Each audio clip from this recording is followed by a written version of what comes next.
Welcome back to 8482 Media. Today, I'm going to quickly show you guys how to add text to your TikToks.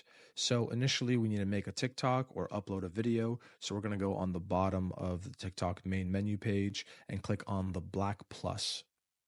Now, you guys can see me. I can take a photo of myself. And now we can edit it, right? So on the top where you see, on the top right where you see that AA, we can click on that.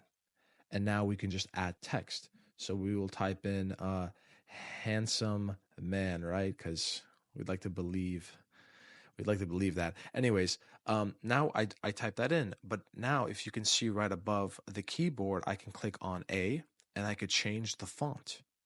And there's a lot of fonts to change from. And then if I click the next option, which is the color, I can change the color of the text as well.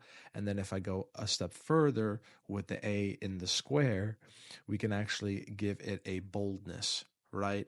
And then this is just changing the position of where it is, but I like doing that manually. And now if I click on it, I can move it wherever I want.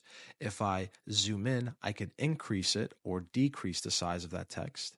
And yeah, that's how you add text to TikTok. Thank you guys for watching and have a great day.